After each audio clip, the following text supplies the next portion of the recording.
আমাদের অনেকের নামাজে মন বসে না। আমাদের অনেকে বলে, হুজুর নামাজে দাঁড়ালে মন সাথে থাকে না, নামাজে শুধু ভুল হয়, সূরা যে কয়বার পড়ে নিজেও জানি না। এরকম আছে না নাই? এদিকে ওদিকে চলে যায়। এখন মনটারে কিভাবে আপনি এক জায়গায় আনবেন, কনসেন্ট্রেট করবেন কিভাবে? বিশ্বনবী একবার মসজিদে ঢুকে দেখলেন এক সাহাবী নামাজ পড়তেছে, আল্লাহু আকবার, নামাজের মধ্যে এরকম করতেছে। এরকম করে না অনেকে? নামাজের পরে দাড়িও টানে, দাড়িও চুলকে, আছে না নাই? নামাজ পরে জামাও সোজা করে, নামাজ পরে দাড়িও টানে। বিশ্বনবী বললেন, লাউ খাশাআত কলবুহু লা খাশাআত জাওয়ারিহু, এর অন্তরে যদি আল্লাহর ভয় থাকতো তাহলে এর অঙ্গ প্রত্যঙ্গের মধ্যেও এই ভয়ের ইমপ্যাক্ট পড়তো। এই সাহাবীর অন্তরে আল্লাহর ভয় নাই, খুশু নাই, এজন্য হাতে পায়ের মধ্যেও খুশু নাই, হাত একবার এদিকে নড়ে আরেকবার ওদিকে নড়ে। আমাদের এরকম সমস্যা আছে না নাই? বিশ্বনবী বললেন, তোমাদের যদি খুশু খুদু নামাজের মধ্যে বাড়াতে মনে চায়, নামাজের মুসল্লায় দাঁড়িয়ে হৃদয়টারে যদি আল্লাহর আরশে পাঠিয়ে দিতে মনে চায়, তাহলে নামাজের মুসল্লায় যখন দাঁড়াবা মনে করবা এটাই হতে পারে জীবনের শেষ নামাজ। 5টা টিপস দিব আপনাদের মনোযোগ বাড়ানোর জন্য। 5টা। কয়টা? নামাজে মনোযোগায়ন কিভাবে করবেন, 5টা টিপস খেয়াল করে রাখেন, কিভাবে নামাজের মনোযোগ বৃদ্ধি করবেন। টিপস নাম্বার 1, সল্লু সলাতান মুআদ্দিয়া, বিদায়ী নামাজ পড়বেন। মনে করবেন হতে পারে আজকের এই নামাজটাই আমার জীবনের শেষ নামাজ। এখন বাজে 10:30, আপনাকে বলা হলো আজ রাত 1টার দিকে আপনার জীবনের হায়াত ফুরিয়ে যাবে। চলে যাওয়া লাগবে না? আমাদের থাকতে পারবো আমরা? চলে যাওয়া লাগবে। রাত 1টায় মালাকুল মউত চলে এসে রূহ কবজ করে নিয়ে যাবে। আর 1.5 ঘন্টা আপনার হাতে সময়। এই 1.5 ঘন্টায় আপনি নামাজ রোজা যা পারেন করে নেন। আপনার হুঁশ থাকবে? কথা কন। 1.5 ঘন্টা পরে আপনার মরণ।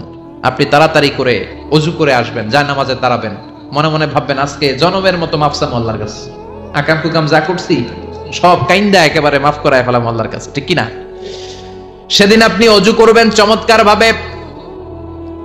ভাবে পাঞ্জাবিটা পরে, আতর মেখে, টুপিটা পরে মুসল্লার মধ্যে দাঁড়িয়ে আল্লাহু আকবার বলে নামাজ শুরু করবেন। ওই দিনের নামাজে আপনার কোনো তাড়াহুড়ো নাই। আছে? আজীবন তাড়াহুড়ো করছেন, কিন্তু ওই দিন আপনার তাড়াহুড়ো নাই।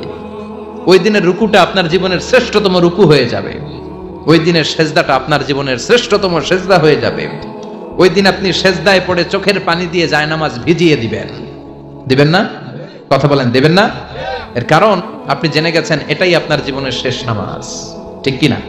তো এই যে প্রত্যেক নামাজের সময় মসজিদে যে আল্লাহু আকবার বলে যে দাঁড়াই, এই নামাজের পরে আবার কোন নামাজের চান্স আমি জীবনে পাবো কিনা কোনো গ্যারান্টি আছে? চিল্লায় বলতে হবে, গ্যারান্টি আছে? আরো 30 মিনিট আমরা সবাই বেঁচে থাকবো, গ্যারান্টি? আর 10 মিনিট বাঁচবো, গ্যারান্টি? শ্বাস যেটা ভিতরে নিলাম ফেলতে পারবো, কোনো গ্যারান্টি আছে? তাহলে প্রতিটা নামাজের সময় আমরা এই কথাটা ভাবি না কেন, যে হতে পারে এই নামাজটাই আমার জীবনের শেষ নামাজ, হতে পারে আজকের এই সেজদাটা আমার জীবনের শেষ সেজদা। চিল্লায় বলেন ঠিক কিনা? বিশ্বনবী শিখায় দিলেন মনোযোগায়নের প্রথম পদ্ধতি। নামাজে মনোযোগ থাকে না, মনোযোগ যদি বাড়াতে চাও ভাবো এটাই হতে পারে জীবনের শেষ নামাজ। সল্লু সালাতান মুআদ্দিয়া, perform the salah as if this is your last and final prayer. এমন ভাবে নামাজ পড়ো মনে করো এটাই হতে পারে জীবনের শেষ নামাজ। আজকে থেকে প্রত্যেকবার আল্লাহু আকবার বলার সময় এটা ভাবতে পারবো না আমরা, যে হতে পারে এই নামাজটা আমার শেষ নামাজ। এই চিন্তাটা মাথার মধ্যে রাখার দরকার আছে না নাই? সাইয়েদনা আলী রাদিয়াল্লাহু তাআলা আনহু, উনি যখন নামাজে দাঁড়াতেন দিন দুনিয়ার হুঁশ থাকতো না। উনার পায়ের মধ্যে জিহাদের ময়দানে তীর ঢুকেছে, তীর বের করতে গেলেই চিৎকার মারে, কাউরে তীর ধরতে দেয় না। বিশ্বনবী বললেন, বেলাল আকিমিস সালাহ, নামাজের ইকামত দাও। নামাজ শুরু করার আগে এক সাহাবীরা বললেন, নামাজের মাঝখান দিয়ে যে তুমি আলীর পা থেকে টেনে তীর বের করবে, কারণ আমি জানি আমার মেয়ের জামাই আলী যখন নামাজের যায়, নামাজে দাঁড়ায়, দিন দুনিয়ার কোনো হুঁশ আলীর আর থাকে না। ইকামত হলো আল্লাহু আকবার, আল্লাহু আকবার। বিশ্বনবী নামাজ শুরু করলেন, রুকু দিলেন, সিজদা দিলেন। দ্বিতীয় রাকাতের জন্য যখন দাঁড়ালেন, বিশ্বনবীর কথা মতো এই সাহাবী যে কাতারের মাঝখানে সাইয়েদনা আলীর পা থেকে গায়ে যত জোর ছিল টান মেরে তীর বের করেছে, ফিনকে দিয়ে রক্ত বের হয়েছে। সাইয়েদনা আলী মুহূর্তের জন্য টের পায় নাই। নামাজ শেষ, সালাম ফিরালেন, তাকিয়ে দেখে পায়ে তীর নাই, চারদিকে শুধু রক্তের বন্যা। বিশ্বনবী বললেন, ও আলী চিন্তা করো না, আমার কথা মতো এক সাহাবী তোমার পা থেকে তীর বের করেছে। আমি জানি যখন তুমি নামাজের মুসল্লায় দাঁড়িয়ে যাও তোমার মনটা দুনিয়ায় থাকে না, তোমার মনটা আল্লাহর আরশের দিকে চলে যায়। তোমার নামাজের মধ্যে খুশু খুদু এত বেড়ে যায়, আখিরাতের কথা এত তোমার স্মরণ হয়ে যায়, নামাজের মধ্যে তোমার পায়ের তীর টেনে বের করেছে। এক সেকেন্ডের জন্যও তুমি টের পাও নাই রে আলী। সুবহানাল্লাহ। উনি মনে করতেন এটাই জীবনের শেষ নামাজ। সাহাবারা যখন মরুভূমিতে নামাজ পড়তে দাঁড়াতেন, আকাশের পাখিগুলো এসে সাহাবাদের মাথার মধ্যে বসে যেত। মরুভূমির পাখিগুলো মনে করতে এগুলো খেজুর গাছ। কি মনে করে বসতো? কথা বলে না, জোরে কন। আছে এলাকা আছে খেজুরের রস হয়? হ্যাঁ হইছে? খাইছেন? পাখিগুলো মনে করতে এগুলো খেজুর গাছ, কারণ সাহাবারা নড়ে না, চড়ে না, ডানে বায়ে তাকায় না। খেজুর গাছ যেদিন ঠায় দাঁড়িয়ে থাকে, সাহাবারা ঠায় দাঁড়িয়ে থেকে নামাজ পড়তেন। চিল্লায় কোন আল্লাহু আকবার। তাহলে মনোযোগ বৃদ্ধির 1 নাম্বার পদ্ধতি, মুসল্লায় যখন দাঁড়াবো ভাববো এটাই আমার জীবনের শেষ নামাজ, এরপরে হয়তো নামাজের সুযোগ নাও পেতে পারি, ঠিক কিনা? 2 নাম্বার পদ্ধতি হলো নামাজের মধ্যে আহকাম এবং আরকান গুলো ধীরস্থির ভাবে আদায় করতে হবে। তাড়াহুড়ো নামাজের মধ্যে করা যাবে না। আমাদের হানাফি মাযহাবে তা'দিলুল আরকান এটা ওয়াজিব। রুকুনগুলো আদায় করার সময় ধীরস্থির ভাবে আদায় করা, এটা হানাফি মাযহাবে কি? ওয়াজিব। চিল্লায় বলেন, এটা কি ওয়াজিব? তরক করলে কি করতে হয়? হ্যাঁ, সহু সেজদা দিতে হয়। কিন্তু অন্যান্য মাযহাবে এটা ফরজ, এটা বাদ দিলে আপনার নামাজই হবে না, তাড়াহুড়ো করলে নামাজই হবে না। বিশ্বনবী দেখলেন মসজিদে নববীতে এক সাহাবী নামাজ পড়ে, নামাজ শেষে নবীর কাছে আসলে বিশ্বনবী বললেন সল্লি ফাইন্নাকা লাম তুসল্লি, নামাজ পড়ো কারণ তোমার নামাজ হয় নাই। সাহাবী আবার বললেন, আবার আসলেন, বিশ্বনবী বললেন সল্লি ফাইন্নাকা লাম তুসল্লি, নামাজ পড়ো তোমার নামাজ হয় নাই। সাহাবী আবার নামাজ পড়ে আবার নবীর কাছে আসলেন, বিশ্বনবী বললেন সল্লি ফাইন্নাকা লাম তুসল্লি, নামাজ পড়ো নামাজ হয় নাই। এবার সাহাবী এসে বলে, ও নবী 3 বার পড়লাম, নামাজ আমার হয় না, এর চেয়ে ভালো নামাজ আমি পড়তে জানি না। বিশ্বনবী বললেন, তাহলে আসো আমি শিখায় দেই। আজকের ইসলামিক কুইজ, বদর যুদ্ধে বেলাল রাদিয়াল্লাহু তাআলা আনহু কোন মুশরিককে হত্যা করেন? জানলে কমেন্ট করে জানাবেন। যখন নামাজে দাঁড়াবা ধীরস্থির ভাবে দাঁড়াবা, রুকুতে যখন যাবা পিঠটারে টান টান করে সোজা করে দিবা। বিশ্বনবী যখন রুকু দিতেন বিশ্বনবীর পিঠটা একেবারে স্ট্রেট ফরওয়ার্ড। সাহাবারা বলতেন বিশ্বনবীর রুকু দেওয়া পিঠের উপরে যদি পানি ভর্তি একটা গ্লাস রেখে দেওয়া হয়, পানিগুলা কাঁপবে না, গ্লাসটাও পড়বে না। সুবহানাল্লাহ। তার মানে বিশ্বনবীর রুকুর পিঠটা কেমন ছিল? Straight forward. বিশ্বনবী বলেন রুকু থেকে দাঁড়াবা, ধীরস্থির ভাবে দাঁড়াও। আবার সেজদায় গেলে ধীরস্থির ভাবে যাও। আমাদের দেশে অনেকে রুকু থেকে কোন রকম মাথাটা তুলে আবার সেজদায় দৌড় মারে, আছে না নাই? লক্ষ্মীপুরে নাই, এদিকেও আছে। 2 সেজদার মাঝখানে ধীরস্থির ভাবে বসা হচ্ছে ওয়াজিব। অনেকে এক সেজদা থেকে কোন রকম মাথাটা একটু উপরের দিকে উঠিয়ে আরেক সেজদায় মুরগির মতো ঠোকর মারে, এরকম তো এদিকে নাই না? আবার অনেকে ইমাম সাহেবের আগে দৌড় মারে, আছে না নাই?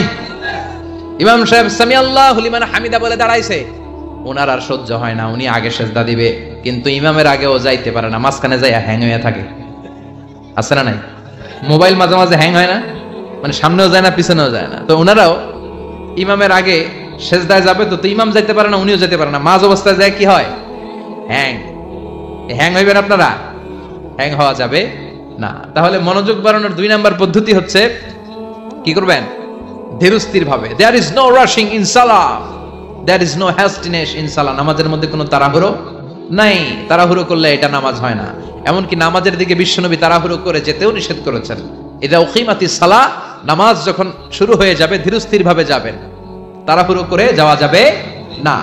3 নাম্বার পদ্ধতি, জামাতে পড়বেন। তাহলে মনোযোগ বাড়ায় দিবে কে? বিশ্বনবী বলেন সালাতুল জামাআত তাফদুলু সালাতাল ফারদি বি 27 দারাজা। একা একা নামাজ পড়লে যতটুকু সওয়াব হয়, জামাতে নামাজ পড়লে 27 গুণ বেশি সওয়াব হয়।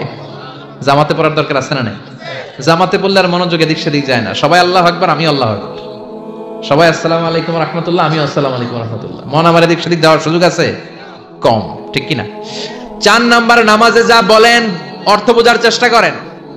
আমরা সালাতে যেটা বলি এটার অর্থ বুঝি না। আমরা প্রতিদিন বলি আলহামদুলিল্লাহি রাব্বিল আর রহমানির মালিকি, আবার বলি সামি আল্লাহু লিমান হামিদা, কি কইলাম বুঝি নাই। সুবহান রাব্বিয়াল আলা মানে কি জানি না। আত-তাহিয়াত লিল্লাহি ওয়াস সালাওয়াত ওয়াত তাইয়্যিবাত অর্থ কি জানি না। এজন্য সালাতে যা বলেন এটা বুঝে বুঝে বলার চেষ্টা করেন। অ্যাট লিস্ট সালাতে যেটা আপনি পড়েন এটার অর্থটা শিখার চেষ্টা করেন, তাহলে বললে হৃদয়ের মধ্যে টাচ লাগবে, অন্তরে দরদ লাগবে, চিৎকার করে বলেন ঠিক কি না? 5 নাম্বার পদ্ধতি, নামাজের মধ্যে যে সুন্নাত গুলো আছে সুন্নাত গুলো আদায় করবেন, তাহলে নামাজের মধ্যে মনোযোগ বাড়ায়া দিবে কে? হাত তোলা সুন্নাত তোলেন, রফউল ইয়াদাইন যদি করেন, অভ্যাস যদি থাকে বারবার হাত তোলা তুলেন, প্রতিবার তুললে 10টা করে সওয়াব। আমিন বলবেন, যে মসজিদে জোরে জোরে বলেন, আস্তে তো আস্তে বলেন, কিন্তু বললেন, বলার দরকার আছে না নাই? বিশ্বনবী বললেন, ইদা আম্মানাল ইমাম আমিনু, ইমাম যখন আমিন বলে তোমরাও আমিন বলো, কারণ তোমরাও যখন আমিন বলো ফেরেশতারাও আমিন বলে। তোমাদের আমিন ফেরেশতাদের আমিন যখন মিলে যায়, তোমাদের জীবনের সব গুনাহ মাফ করে দেয় কে? এজন্য আমিন জোরে কোন বাস্তে কোন বলবেন, এটা ছাড়বেন না। তাশাহুদের মধ্যে আঙ্গুল তুলবেন, হয় নাড়াবেন নয় তুলে রাখবেন, এটা সুন্নাহ। আশাদ্দু আলা শাইতান মিনাল হাদিদ, শয়তানরে লোহা দিয়ে পিটাইলে যত কষ্ট পায়, তাশাহুদে বসে এই আঙ্গুলটা নাড়ালে এর চেয়ে বেশি কষ্ট পায়। সুবহানাল্লাহ কইবেন না? এজন্য মুরাআতুস সুনান, সুন্নাতগুলো মানার চেষ্টা করেন, সালাতে মনোযোগ বাড়ায় দিবে কে?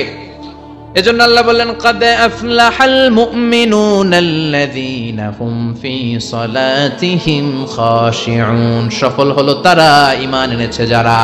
আর ঈমানদারের প্রথম বৈশিষ্ট্য আল্লাযীনা হুম ফি সালাতিহিম খাশিউন, নামাজের মধ্যে মুসল্লির অন্তরে ভয় থাকবে কার? মনে থাকবে খুশু খুদু, এটার বলে হুজুরুল কলব, অন্তরটারে ধরে রাখতে হবে। 2 নম্বর আল্লাহ বললেন, ওয়াল্লাযীনা হুম আনিল লাগবি মুরিদুন, মুমিন বান্দার 2 নম্বর গুণ, অনর্থক কাজ থেকে তারা দূরে থাকে। অনর্থক কোন বিষয়ের দিকে মুমিন কখনো যায়? লাগবুন মানে অনর্থক বিষয়, মুরিদুন তারা মুখ ফিরিয়ে নেয়। অনর্থক কোন কাজে মুমিন যায়? যেই কাজে সওয়াব নাই ওই কাজ মুমিন করে? যেই কাজে গুনাহ হয় ওই কাজে যাওয়া যাবে? কথা বলেন। মুমিন যাবে ওই কাজে যেই কাজ করলে মানবতার কল্যাণ আছে না নাই?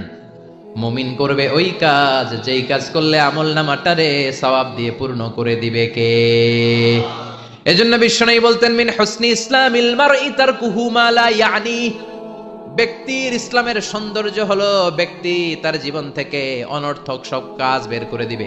যাই করবেন অর্থবোধক হইতে হবে। অনর্থক কোনো কাজ করা যাবে? কথা কন। আপনি যেটা বলবেন এটার জন্য অর্থ থাকে, আপনি যেটা করবেন এটার জন্য অর্থ থাকে। আপনি যে অর্থটা খরচ করবেন, সম্পদ খরচ করবেন, এটাও অনর্থক অপ্রয়োজনে খরচ করা যাবে? অপ্রয়োজনে কোনো কাজ করা যাবে? কারণ মুমিন জানে মুমিনের মুখ দিয়ে যেটাই বের হয় এটা লেখার জন্য ফেরেশতা আছে না নাই? কিরামান কাতিবিনা ইয়ালামুনা মা তাফআলুন,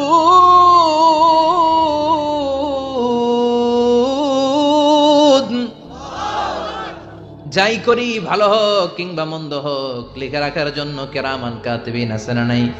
আবার মুমিন জানে মা ইয়ালফিযু মিন কাউলিন ইল্লা লাদাইহি রাকিবুন আতীদ, মুমিন তার মুখ দিয়ে যেটা বের করে সেটা লিখে রাখার জন্য ফেরেশতা আছে না নাই?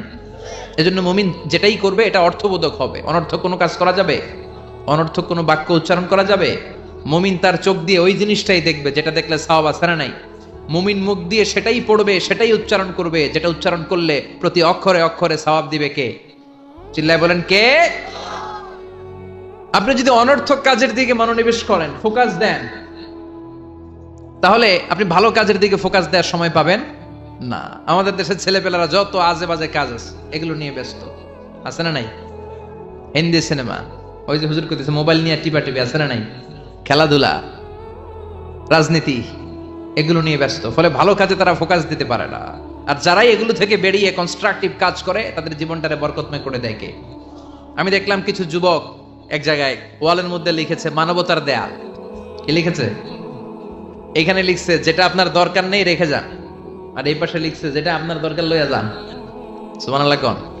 তার মানে শীতকালে আপনার যে অতিরিক্ত শীতের পোশাকগুলো দরকার নাই এই হ্যাঙ্গারে ঝুলিয়ে যান। মসজিদে কোন মসজিদের সামনে করেছে মানবতার দেয়াল, এই দেয়ালের এই পাশে অনেকগুলো হ্যাঙ্গার দেওয়া। তারা বলেছে যে এই শীতের পোশাকগুলো আপনার দরকার নেই দিয়ে যান, আর যাদের শীতের কাপড় নাই তারা এখান থেকে নিয়ে যান। এই যে তার চিন্তা, এটা হচ্ছে ইনোভেটিভ চিন্তা। যুবকরা যদি ভালো ভালো কাজগুলো একসাথে করার প্রয়াস পেত, চিন্তা করতো, তাহলে বাংলাদেশটারে জান্নাতের টুকরা বানাই দিত কে? এজন্য মুমিনের বৈশিষ্ট্য আল্লাযীনা হুম আনিল লাগবি মুরিদুন, মুমিন বান্দারা কোনো অনর্থক কাজের সাথে কখনো যুক্ত হতে পারে।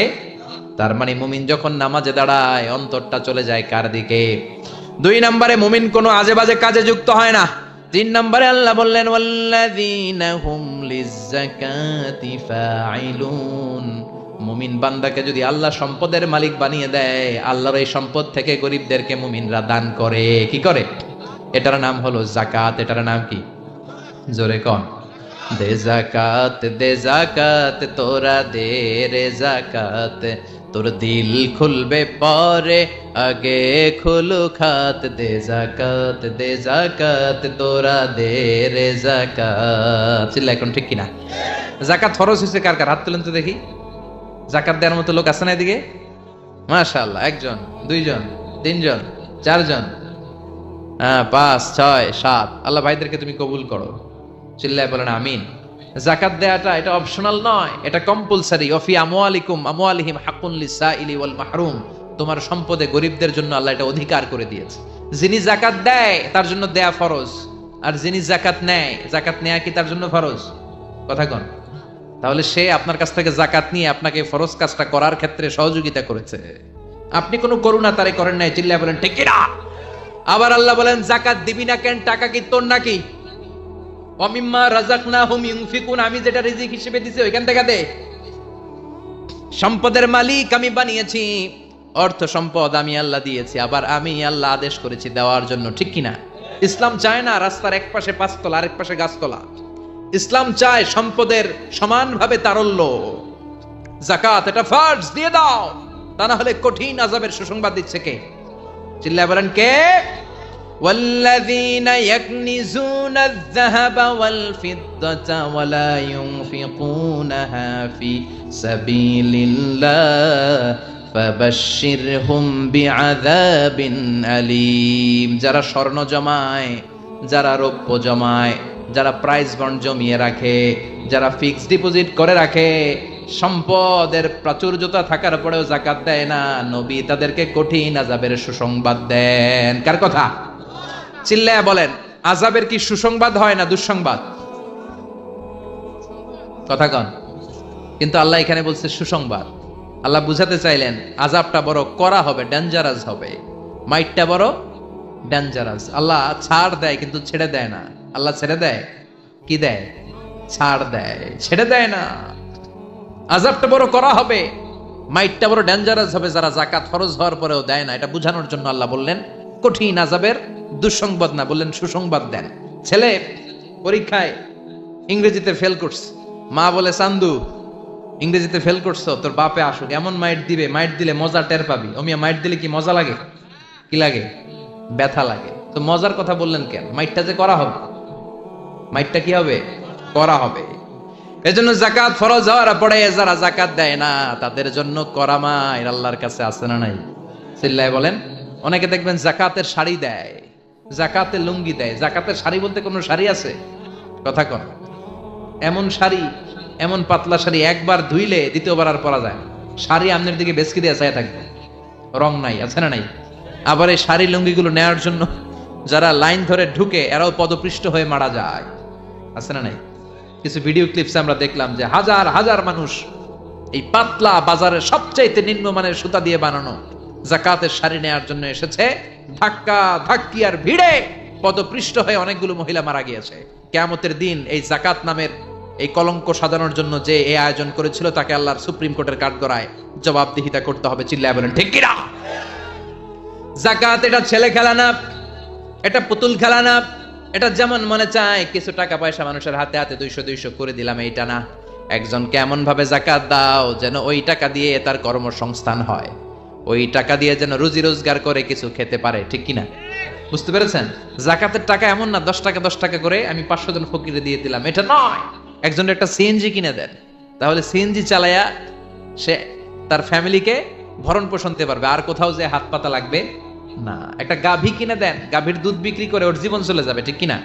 একটা টঙের দোকান, চায়ের দোকান করে দেন, ঝালমুড়ির দোকান বানায় দেন, ওইটা বিক্রি করে করে ওর জীবন চলে যাবে, সুন্দর চলবে, ফ্যামিলিটা চলবে, আর কোথাও যে তার হাত পাতা লাগবে। এটা হচ্ছে যাকাত দেওয়ার পদ্ধতি। আল্লাহ আমাদেরকে বোঝার তৌফিক দাও। চিল্লায় পড়েন আমিন। এরপর আল্লাহ বললেন ওয়াল্লাযীনা হুম লিফুরুজিহিম হাফিযুন। মুমিন বান্দার 4 নম্বর গুণ, তারা তাদের লজ্জাস্থানের হেফাজত করে, তাদের প্রাইভেটকে তারা হেফাজত করে। লজ্জাস্থানের হেফাজত, যুবকদের ওয়াজ, বিশ্বনবী বলেন মাইয়াদমান লি মা বাইনা লিহিয়াইহি ওয়া মা বাইনা রিজলাইহি আদমান লাহুল জান্নাহ। আমার কোন উম্মত তার দুই চোয়ালের মাঝখানে যা আছে মানে জিহ্বা, এই জিহ্বার দুই পায়ের মাঝখানে যা আছে তার প্রাইভেট, তার লজ্জাস্থানের গ্যারান্টি যদি আমারে দেয় যে এই দুইটা অঙ্গের কোনো পাপ গুনাহ সে করবে না, আমি তাকে জান্নাতের গ্যারান্টি দেই। সুবহানাল্লাহ বাড়িতে যায় বললেন। এজন্য আল্লাহ বললেন যুবকেরা খবরদার নজরকে নিচের দিকে করো। কুল লিল মুমিনিনা ইয়াগুদ্দু মিন আবসারিহিম ওয়া ইয়াহফাযু ফুরুজাহুম। আল্লাহ বললেন ও যুবক নজরটারে নিচের দিকে নামাও, কারণ নজরটা বড় ভয়ঙ্কর। আন-নাযার সাহমুন মাসমুম মিন সিহামি ইবলিস। এই নজর হচ্ছে শয়তানের বিষ মাখানো তীরবানের মধ্য থেকে ভয়ঙ্কর একটা তীরবান। এই তীর দিয়ে শয়তান যুবক যুবতীদেরকে কাবু করে ফেলে, ঠিক কিনা? প্রথমে নজর, হুট করে কেউ পাপ কাজ করে না, আগে নজর, তারপরে স্পর্শ, তারপরে পাপ কাজ, আছে না নাই? এজন্য নজরের হেফাজত করতে বলেছে কে? আল্লাহ বললেন ওয়াল্লাযীনা হুম লিফুরুজিহিম হাফিজুন। মুমিন বান্দার 4 নাম্বার গুণাবলী হলো মুমিন বান্দারা তাদের লজ্জাস্থানের হেফাজত করে, তারা তাদের নজরকে হেফাজত করে। বিশ্বনবী নিজের মেয়ের জামাতা আলীরে বললেন ও আলী নজরকে বাঁচাও। ভুল করে নজর যদি একবার কোন নারীর চেহারার দিকে পড়ে যায় রে আলী, দ্বিতীয়বার দিও না, একবার ক্ষমা, দ্বিতীয়বার গুনাহ, ঠিক কিনা? এজন্য নজর হেফাজতের দরকার আছে না নাই? কয়টা গেল? 4টা। এরপর আল্লাহ বললেন ওয়াল্লাযীনা হুম লিআমানাতিহিম ওয়া আহাদিহিম রাউন। মুমিন বান্দার 5 নাম্বার গুণাবলী হলো মুমিন বান্দারা আমানতের খেয়ানত করে না, করে আমানতের হেফাজত করে, আর প্রতিশ্রুতি দিলে প্রতিশ্রুতি রাখে। আমানত, ট্রাস্টওয়ার্দিনেস। বিশ্বনবীর নাম ছিল আল আমিন, আস-সাদিক আল আমিন। মক্কায় বিশ্বনবীর চাইতে বিশ্বস্ত কেউ ছিল? চিল্লায় বলেন। সবাই এসে বিশ্বনবীর কাছে আমানত রেখে যেত। দল করতো আবু জাহেলের, দল করে কার? আমানত রাখে কার কাছে? সুবহানাল্লাহ কইবেন না? লোকজন যখন তায়েফে বেড়াতে যেত, দামি দামি জিনিস এনে বিশ্বনবীরে বলতো আব্দুল্লাহর বেটা মুহাম্মদ এই দামি জিনিসটা তোমার কাছে রাখলাম, রাখো। বিশ্বনবী বলতেন দল করো আবু জাহিল্লার কাছে রাখো। তারা বলতো আবু জাহেলের কাছে রাখা যাবে না, কারণ আবু জাহিল্লায় ডাকাত, খাইয়া ফেলাইবো। কথা কন, খাইয়া ফেলে না? ব্রিজ ভেঙে গেলে দেখা যায় যে রড নাই, আছে কি? তার মানে লোহা গেছে কই? রড কই? এক একটার পেটের ভিতরে আল্লাহ 10টা করে পাকস্থলী দিচ্ছে। কথা কন, 10টা পাকস্থলী না হইলে লোহা হজম করা যায়? কথা বলেন। সিমেন্ট খায় ফেলায়, টিন খায়, টিন আছে না নাই? পারলে পুরা দেশটা খায়া ফেলায়। ওই যে কয় শেয়ার বাজার খায়া ফেলায়, আছে না নাই? হলমার্ক খায়া ফেলায়, দেশটারে খায়া ফেলায়, আছে না নাই? আমানতের খেয়ানত করা যাবে না। ইন্নাল্লাহা ইয়া'মুরুকুম আন তু'আদ্দুল আমানাতি ইলা আহলিহা। আল্লাহ অর্ডার করেছেন আমানতের হকদার যে হাতে পৌঁছে দাও। কার কথা? আমানতের যে খেয়ানত করে বিশ্বনবী তারে বলেছেন মুনাফিক। মুনাফিকের কয়েকটা আলামত বলেছেন বিশ্বনবী। আয়াতুল মুনাফিকি সালাস, ইযা হাদ্দাসা কাযাবা। মুনাফিক যখন কথা বলে মিথ্যা বলে।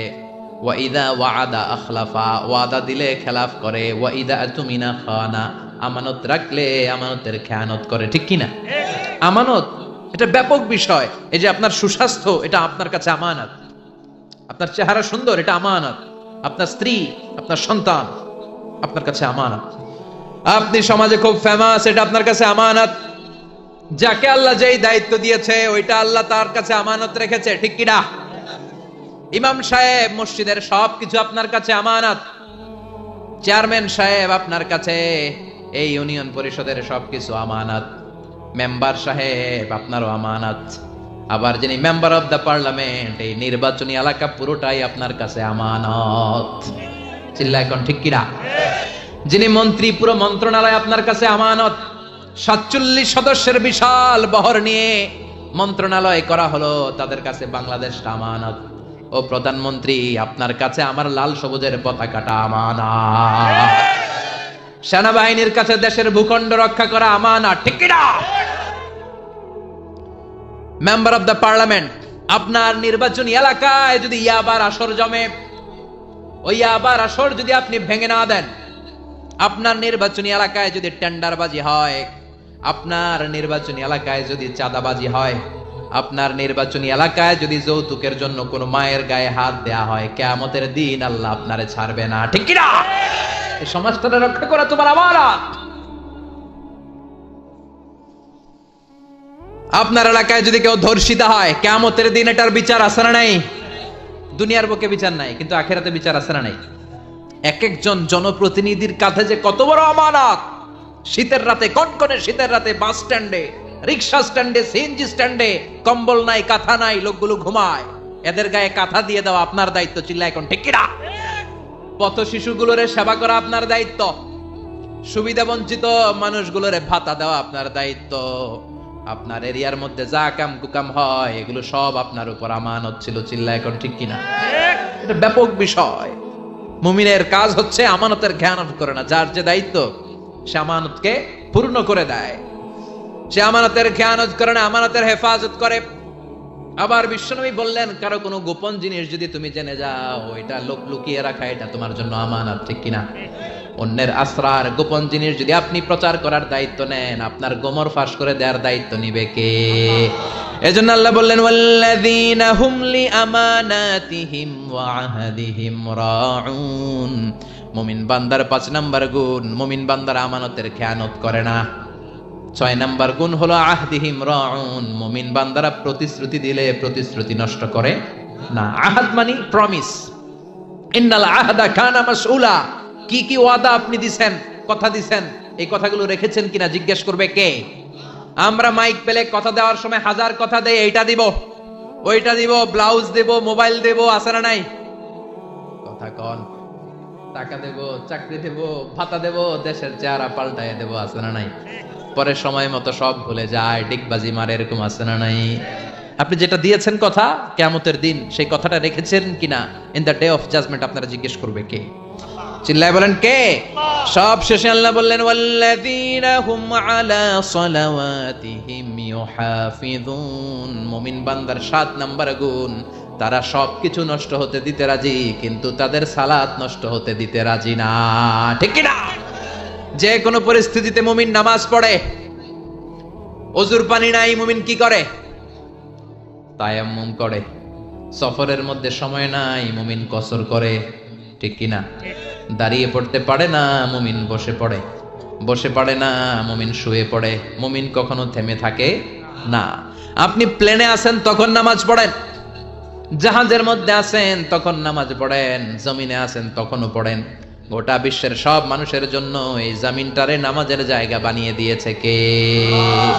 মুমিন সব কামাই দেয়, নামাজ কামাই দেয় না। এজন্য 7 নম্বরে বললেন, ওয়াল্লাযীনা হুম আলা সালাওয়াতিহিম ইউহাফিযুন। মুমিন বান্দার বৈশিষ্ট্য হচ্ছে তারা সালাত কামাই দেয় না। হাফিযু আলা সালাওয়াত ওয়াস সালাতিল বুসতা। নামাজগুলো সংরক্ষণ করো। কিয়ামতের দিন নামাজের হিসাব আগে নিবে কে? আউয়ালু মা ইউহাসাবু বিহিল আবদু ইয়াউমাল কিয়ামাতি আস-সালাহ। কিয়ামতের দিন সর্বপ্রথম হিসাব হবে নামাজের হিসাব। নামাজের হিসাব যদি সহজ হয়ে যায়, পুরো আমলনামাটারে সহজ করে দিবে কে? আর নামাজের হিসাবে যদি গন্ডগোল লেগে যায়, পুরো আমলনামার মাঝখানে প্যাঁচ লাগাইয়া দিবে কে? এজন্য মুমিন সব সময় নামাজ পড়ে জামাতে। কিভাবে? সালাতে কায়েম করো, সালাতে কায়েম করো, হবে সম্মানী তুমি, হবে জান্নাতি তুমি, হবে সম্মানী তুমি, হবে জান্নাতি তুমি, দিবে কাল হাসরে শীতল ছায়া আরশে আজিম। রাব্বিয়াল আলা রাব্বিয়াল আযীম, রাব্বিয়াল আলা রাব্বিয়াল আযীম, ঠিক কি না? নামাজগুলো জামাতে পড়া যাবে। আজকের মাহফিলে কি আমরা এই সিদ্ধান্তে আসতে পারি না যে আমরা পারত পক্ষে জামাত নষ্ট করব না, 5 ওয়াক্ত সালাত জামাতের সাথে আদায় করার চেষ্টা করব? হাত তুলে কি আল্লাহরে দেখানো যাবে? দেখানো যাবে মুসলমান? ডাক দিয়ে আল্লাহরে বলেন আল্লাহ, আর জোরে আল্লাহরে ডাকেন, পড়েন আল্লাহ। হাত তুলে ওয়াদা করলাম 5 ওয়াক্ত সালাত জামাতের সাথে। গলার আওয়াজ ছোট হয়ে আসছে, আওয়াজ করে বলেন, হে আল্লাহ, হাত তুলে ওয়াদা করলাম 5 ওয়াক্ত সালাত জামাতের সাথে আদায় করার চেষ্টা করব, তুমি তৌফিক দাও, আমিন। আর জোরে পড়েন আমিন। এরপর আল্লাহ বললেন, উলাইকা হুমুল ওয়ারিসুনাল্লাযীনা ইয়ারিসুনাল ফিরদাউসা হুম ফিহা খালিদুন। এই 7টা গুণ যদি কোনো মুমিন তার জীবনের মধ্যে ধারণ করতে পারে, বাবা মারা গেলে যেমনি ছেলেরা সম্পদের ওয়ারিস হয়, ওই মুমিন বান্দাদেরকে জান্নাতুল ফেরদাউসের ওয়ারিস বানায়া দিবে কে? মানতে রাজি আছেন তো? প্রথমে কি বলছি? আল্লাযীনা হুম ফিস সালাতিহিম খাশিউন। মুমিন যখন নামাজে দাঁড়ায়, অন্তরে আল্লাহর ভয় নিয়ে নামাজে দাঁড়ায়, এদিক সেদিক তার মন ছোটাছুটি করে। 2 নম্বরে বলেছি ওয়াল্লাযীনা হুম আনিল লাগবি মুরিদুন। মুমিন অনর্থক কাজকে এড়িয়ে চলে, মুমিন যা করে ভালোটা করে, কল্যাণের পথে চলে, ঠিক কি না? তারপরে বলেছি ওয়াল্লাযীনা হুম লিয-যাকাতি ফাইলুন। মুমিন দান করে, অল্প দান করলেও এটারে কিয়ামতের দিন বড় করে দিবে কে? এরপরে মুমিন তার লজ্জাস্থানের হেফাজত করে। তারপরে মুমিন যদি মুমিনের কাছে আমানত রাখা হলে ওই আমানতের হেফাজত করে। তারপরে মুমিন যদি কারোর কাছে ওয়াদা দেয়, কোনো প্রতিশ্রুতি দেয়, প্রতিশ্রুতি রক্ষা করে। তারপরে মুমিন সব কামাই করে কিন্তু নামাজ কামাই করে। ওয়াল্লাযীনা হুম আলাস সালাওয়াতি ইউহাফিজুন। তারা সালাতকে হেফাজত করে, সব নষ্ট হয়, তাদের সালাত নষ্ট হয় না। চিল্লা এখন ঠিক কিনা? এই 7টা গুণ কোন মুমিনের মধ্যে থাকলে তার জান্নাতের মালিক বানায় দিবে কে? এই 7টা বৈশিষ্ট্যের উপর, গুণের উপর কি আমরা আমল করতে পারি না? পারবো না ইনশাআল্লাহ? আল্লাহ আমাদের সবাইকে কথাগুলো বুঝার ও আমল করার তৌফিক দান করুক। আমরা পড়ি আমিন।